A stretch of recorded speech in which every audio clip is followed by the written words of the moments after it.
বাঙালিদের খুব পছন্দের সন্দেশ এই নারকেলের সন্দেশ। চলুন দেখা যাক রেসিপিটা। আমি একটা নারকেল ছুলে নিয়ে তারপরে কিন্তু ভেঙে নিয়েছি, তারপরে এরকম ছোট ছোট করে নারকেল থেকে বের করে নিয়েছি। টুকরোগুলোর থেকে পেছনের যে কালো অংশটাকে সেটা বাদ দিয়ে মিক্সিতে দিয়ে দিলাম, তার মধ্যে সামান্য জল দিয়ে পেস্ট করে নিয়েছি।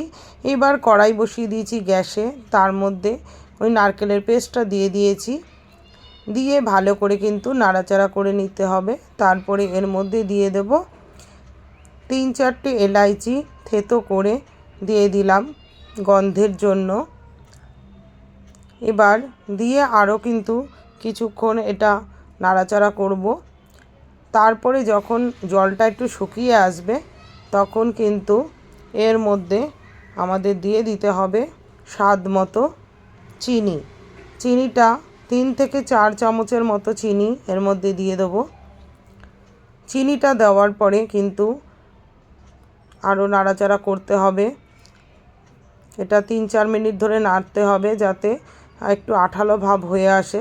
যখন এরকম আঠালো হয়ে যাবে তখন দিয়ে দেবো গুঁড়ো পাউডার, মিল্ক পাউডার দেবো। দিয়ে কিন্তু দেখুন আরও নাড়াচাড়া করে নিচ্ছি যতক্ষণ না পুরো নারকেল আর গুঁড়ো দুধ একসাথে ভালো মতো মিশে যায়। দেখুন হয়ে গেছে। এটাকে নামিয়ে নিয়ে তারপরে কিন্তু ঠান্ডা করে নেব। এবার একটা ছাঁচ নিয়ে এরকম বা মোল্ড যাই হোক, ওর মধ্যে এরকম ডিজাইনের নিয়ে নিয়েছি, তার মধ্যে গোল গোল করে ছোট ছোট বলের মতো নিয়ে এই শেপের করে এরকম ডিজাইনের বানিয়ে একটা একটা করে তুলে নেব।